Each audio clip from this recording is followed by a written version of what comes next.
Hello everyone, आज के इस लेक्चर में हम बात करेंगे गेस्ट क्वेश्चंस के बारे में। जैसा कि आप लोग जानते होंगे, आपका पेपर 1 का एग्ज़ाम 5 तारीख को होगा और आपका पेपर 2 का एग्ज़ाम 9 अगस्त को होगा। ठीक है, तो 4 दिन का डिफरेंस है।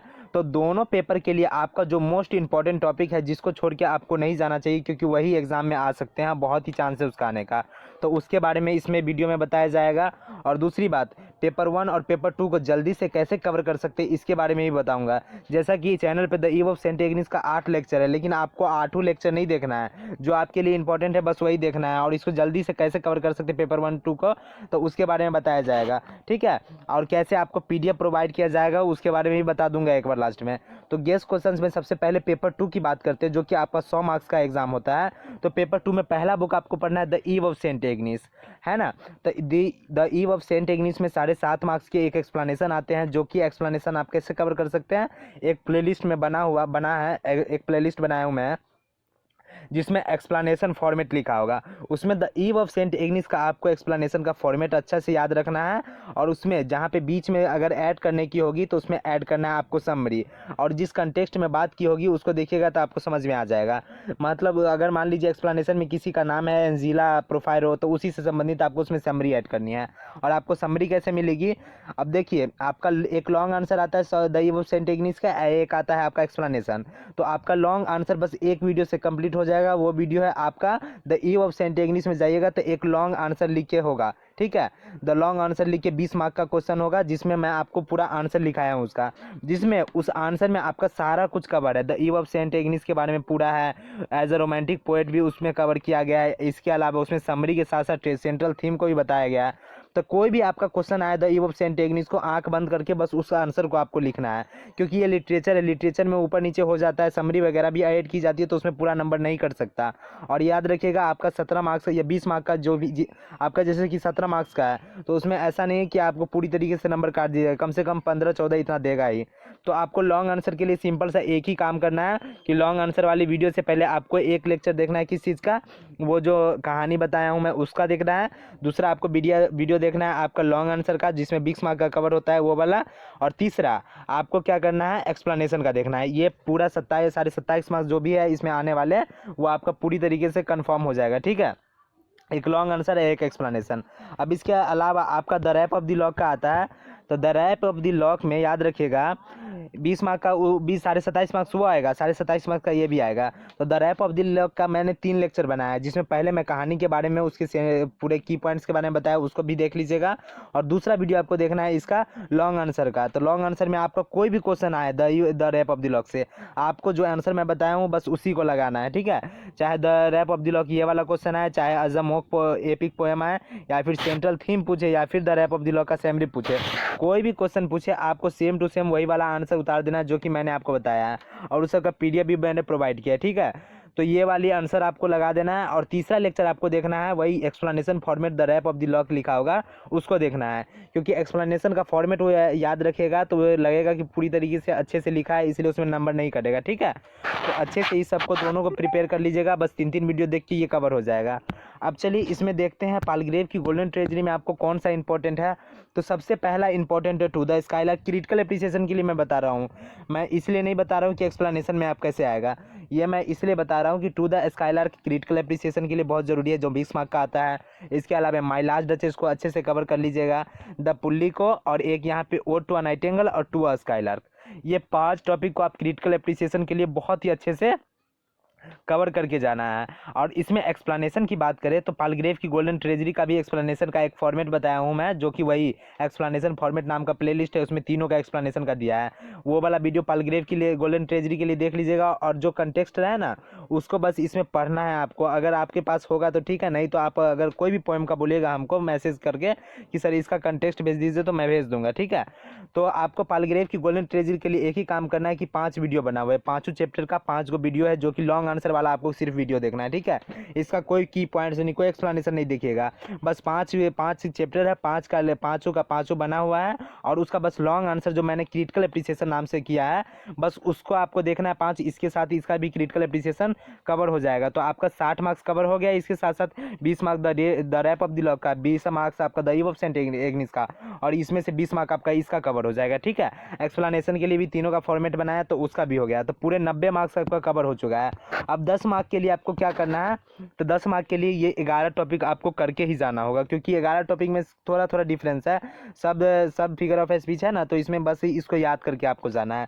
सबसे पहला टॉपिक है हाइपरबली है, क्लाइमेक्स है, जिस सब को इसमें आपको जितना भी देख रहा है सारे के सारे मैंने आपके कवर कर दिए हैं। इसके अलावा पैराडॉक्स है, फ्री वर्स है, मेंटोनमी है, ट्रांसफर एपिटेफ है, उसके बाद है सेटायर है, ड्रामेटिक मोनोलॉग है, पास्टल एलिगी है, उसके बाद है इरोनी, और उसके बाद है आयरनी के बाद स्पेंसरियन स्टेंजा। ये 11 टॉपिक को आपको कवर करना ही होगा 10 मार्क के लिए। तो इसी के साथ साथ अगर इस सारे को कवर कर लेते हैं, जिसमें आपको कितना वीडियो हुआ, 3 वीडियो आपका the Rape of the Lock का हो गया, 3 वीडियो आपका किसका हो गया, 3 वीडियो आपका हो गया the Eve of Saint Agnes का, 6 वीडियो वो देखना पड़ेगा आपको, 5 वीडियो आपको क्रिटिकल एप्रिसिएशन का देखना पड़ेगा, 11 को वीडियो हुआ, और इसका भी 3 वीडियो है। तो 11 3 14 वीडियो में आप 100 मार्क्स सिक्योर कर सकते हैं, ये कंफर्म बात है, ठीक है। ये इसमें अगर बहुत ही किस्मत खराब रहा तो एक या एक ना मिले आपका, ऐसा समझ लीजिए, लेकिन आपका मैक्सिमम सारा कुछ मिल जाएगा, ठीक है। तो आपको बस 100 मार्क्स के लिए यही 14 वीडियो देखनी है जो मैं बताया हूँ, उसको कवर कर लीजिएगा। अब ग्रुप ए के लिए आपको क्या करने हैं, तो देखिए मतलब पेपर 1 के लिए जो कि आपको 100 मार्क्स का, इसमें सिर्फ लॉन्ग आंसर ही आता है, इसमें कोई भी एक्सप्लेनेशन नहीं आता। उसके लिए आपको क्या करना है, इसमें से कम 4 टॉपिक आपको करके जाने ही पड़ेंगे, ठीक है। जिसमें मैंने पेपर 1 के ग्रुप ए का जो अभी स्टार्ट हुआ है, जिसमें मैं 2 टॉपिक करवाया हूँ अभी फ़िलहाल, एस्थेटिसिज्म, और उसके बाद है एक मैंने कराया इमेजिज्म। ये दोनों को कवर करवा दिया। ये दोनों जो है इम्प्रेशनिज्म और ह्यूमनिज्म, इसको मैं कल करवा के इस पूरी तरीके से सिलेबस आपका ख़त्म हो जाएगा। इस चारों को आपको पढ़ के ही जाना होगा, और इसको जो जो मेन पॉइंट रहेगा उसको याद रखिएगा, और उसी बेसिस पे आंसर लिखने की कोशिश कीजिएगा। इस पे एक डिटेल वीडियो आने वाली है कल, जिसमें मैं बताऊंगा कि आप लॉन्ग आंसर को कैसे याद रख सकते हैं बहुत ही अच्छे से, डिटेल से, चाहे वो पेपर 1 का हो चाहे वो पेपर 2 का, उसको देखिएगा। और कल वो लास्ट वीडियो होगा इस टारगेट बैच का, ठीक है। अब उसके बाद पेपर 1 का आप चारों इंपॉर्टेंट टॉपिक है, इसको तो छोड़ के जाना नहीं है। अब बी का, आपकी ग्रुप बी का बताया, तो इसमें 4 टॉपिक मैंने कवर करवा दिया इसमें, जैसे इलिजाबेथन पोएट्री है, रोमांटिक पोएट्री है, और मेटाफिजिकल और विक्टोरियन पोएट्री। इन चारों पोएट्री को आपको अच्छे से देख के जाने हैं। और इसे पहले प्रीवियस ईयर में जो 3 को पूछा गया था उसका मैं नहीं करवाया, इसलिए नहीं करवाया क्योंकि आपका रिपीट तो होना नहीं था, तो वो तीनों तो पहले नहीं आएगा, और इस चारों में से कोई भी आया तो आपको 20 मार्क आ जाएगा, ठीक है। तो इन चारों टॉपिक को आपको ये याद करने हैं, कन्फर्म करने हैं अच्छे से, जितना पढ़ना है जितना रटना है जो करना है करिए, लेकिन उसको जब याद कीजिएगा तो याद रखना कि उसमें बस आपको की पॉइंट से याद करना है। ऐसे याद नहीं करना है कि आपको पूरा लाइन बाय लाइन याद करना है, ये सब गलत तरीका है याद करने का। उसमें जो मेन पॉइंट है बस उसको याद करिएगा, और उसी के बेसिस पे आपको लिखने का कोशिश करना है। याद रखिएगा, कोई भी आंसर का 20 पार्ट ही आपको 20% ही आपको याद करना है जो मेरे नोट से है। 80% आपको खुद लिखने की प्रैक्टिस करनी होगी, क्योंकि वहाँ पर 1 पेज नहीं रहेगा, 32 पेज रहेगा, और 32 पेज को आपको भरने के लिए अपने आप से लिखने कुछ ना कुछ आना चाहिए। तो ग्रुप बी के लिए आपको 4 टॉपिक पढ़ना है, और ये सारे के सारे टॉपिक एक ही प्लेलिस्ट में, हिस्ट्री ऑफ इंग्लिश लिटरेचर, उसमें आपको शुरू से लेकर जितना हिस्ट्री ऑफ इंग्लिश लिटरेचर का है ना, वो सारे वीडियो देख लीजिएगा, आपका 100 मार्क्स इसका भी हो जाएगा। अब देखिए ग्रुप सी का कौन सा मैन इंपॉर्टेंट है, इसको आप इस कन्फेशनल पोएट्री को छोड़ भी सकते हैं, लेकिन ये चारों को नहीं छोड़िएगा। अब इसमें कौन है इंपॉर्टेंट बहुत ज़्यादा, तो सबसे पहले है प्रॉब्लम पैलेस, और दूसरा है इसमें 20वीं सेंचुरी की पोएटिक ड्रामा, और यूनिवर्सिटी बिट्स। ये 3 टॉपिक बहुत ही इंपॉर्टेंट है, इन 3 टॉपिक को आपको छोड़ के नहीं जाने, क्योंकि ये तीनों टॉपिक बहुत ही इंपॉर्टेंट है, ठीक है, आपके एग्जाम के लिए। अब 2022 में आपकी बात करें तो ये जो ड्रामा सेक्शन है, इससे आपका एग्जाम में पूछा गया था सेंटिमेंटल, जोकोबियन और रेस्टोरेशन, तो वो तो इस बार रिपीट होगा नहीं। तो यही तीनों में से आपका यूनिवर्सिटी बिट्स काफ़ी इंपॉर्टेंट है, तो इस तीनों को अच्छे से पढ़ के जाइएगा, जो कि मैं चैनल पे अपने करवा चुका हूँ, ठीक है। हिस्ट्री ऑफ इंग्लिश लिटरेचर की जो प्लेलिस्ट बनी है उसमें ये पूरा मिल जाएगा आपको। इसमें हो सकता है अगर आपके पास हो तो एंटी सेंटिमेंटल कॉमेडी को कर लीजिएगा, नहीं तो इसका करने की कोई ज़रूरत नहीं, क्योंकि इसी तीनों में से कंफर्म है कि आ जाएगा एक ना एक। अब चलिए ग्रुप डी की बात करें, तो ग्रुप डी में आपका क्या आता है, ग्रुप डी में आपका आता है नॉवेल सेक्शन। नॉवेल सेक्शन के लिए दो बहुत ही इंपॉर्टेंट है, एक गोथिक नॉवेल है और स्ट्रीम ऑफ कॉन्शियसनेस, जो कि मैं करवा चुका हूँ।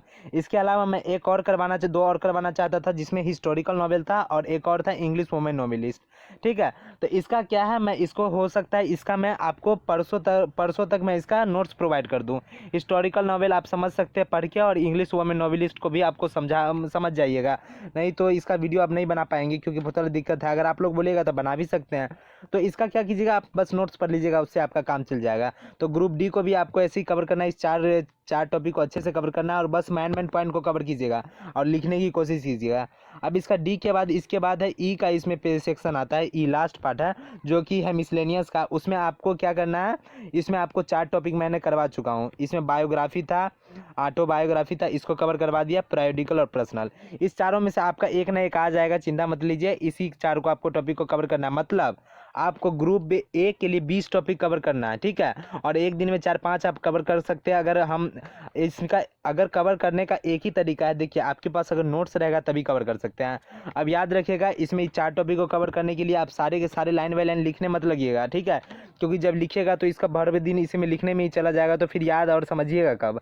तो देखिए, इसके लिए सारे के सारे जितने भी PDF आपको ज़रूरत होंगे आप हमको बोल दीजिए, हम आपको सारे के सारे नोट्स प्रोवाइड कर देंगे, जिससे आपको लिखने में ज़्यादा टाइम बर्बाद ना हो, और उसको जो भी टाइम बचे उसको आप याद करने में लगाइए, और उसको की पॉइंट्स निकाल के उसको लिखने में लगाइए। ठीक है, उसको सारे के सारे नोट्स तैयार करने की अभी ज़रूरत नहीं है, सारे के सारे नोट्स मैं प्रोवाइड कर दूंगा। आप बस इस नंबर पे मैसेज कर दीजिएगा, मैं सारे के सारे जो भी नोट्स आपकी ज़रूरत पड़े मैं सारे के सारे नोट्स आपको प्रोवाइड कर दूंगा, ये वादा करता हूँ। ठीक है, जो आप मांगेंगे वो दूंगा, लेकिन जितना पढ़ा है उसी में से आपको कवर करना होगा, चाहे वो मेटाफिजिकल पोएट्री से लेके आपके जो भी सिलेबस जितना भी है आपके जो एग्ज़ाम में ज़रूरी है, उसका कोई भी नोट्स आप मांगिएगा मैं दे दूंगा, ये तो कंफर्म है। आप हमको मैसेज कर सकते हैं, और उस जो नोट्स मिलेगा आपको उसमें की पॉइंट्स निकालने हैं, और उसी बेसिस पे आपको रटना, उसी बेसिस पे आपको लिखने की प्रैक्टिस करनी है। तो इसी के साथ आपका ये वीडियो खत्म होता है। इस सबको जितने भी टॉपिक बताए गए हैं उसको जल्दी से कवर कर लीजिए, और 3-4 दिन पहले तक कवर कर लीजिएगा, क्योंकि 3-4 दिन अच्छे से आपको क्वेश्चन बैंक को और अपने से आप रिवाइज करना है। वहाँ पे बहुत सारे पेजेस लिखने पड़ेंगे और खुद से लिख के प्रैक्टिस करनी होगी। तो पहले 3-4 दिन पहले ही आपको, मतलब ऐसा समझ लीजिए कि 1 तारीख तक आपका कन्फर्म सारा कुछ कवर हो जाना चाहिए, और 4 दिन आपको रिवीजन का मिलना चाहिए अच्छे से। ठीक है, तो इसीलिए अभी आपके पास है अभी 5 से 6 दिन, इसमें से आप कम से कम पेपर 1 का बहुत अच्छे से कर लीजिए कवर, और पेपर 1 का भी खास कर ये देखिए, ग्रुप ए है ना, वो बहुत याद करने वाली चीज़ है। तो ग्रुप ए को थोड़ा सा ज़्यादा ध्यान दीजिएगा, क्योंकि वही पहला इंप्रेशन पड़ेगा, क्योंकि पहले आप ग्रुप ए को ही बनाइएगा, क्योंकि ज़्यादा बेहतर रहता है। मैं वो बताऊँगा जब इसका एग्ज़ाम से रिलेटेड कुछ आएगा ना, वीडियो में बनाऊँगा, उसमें आपको बता दूंगा कि कैसे आपको सारे के सारे क्वेश्चन करने हैं। ठीक है, तो उस वीडियो को जरूर देखिएगा। अभी तो फिलहाल कल आपकी लास्ट क्लासेस होगी टारगेट बैच की, कल रात तक। ठीक है, मतलब कल 7:30 बजे आपकी लास्ट क्लासेस होगी, जिसमें 2 क्लासेस कल की जो है ग्रुप ए का वो मैं करवा दूंगा सवेरे 1 बजे 2 बजे तक, और लास्ट क्लासेस होगी उसमें ज़रूर जुड़िएगा, क्योंकि उसमें वो बहुत इंपॉर्टेंट है, वो आपकी लास्ट क्लासेस होगी टारगेट बैच का। उसके बाद जो भी आपके एग्जाम से रिलेटेड वीडियो आएगी वो थोड़ा दिन पे आएगी, मतलब 4 दिन 5 दिन पे जो ज़रूरी होगा वही डालूंगा। तो इसी के साथ मस्त रहिए, व्यस्त रहिए, कोई भी ज़रूरत पड़े तो पूछिए डायरेक्टली, कोई दिक्कत नहीं है, जितना सपोर्ट हो सकता है मैं ज़रूर करूँगा।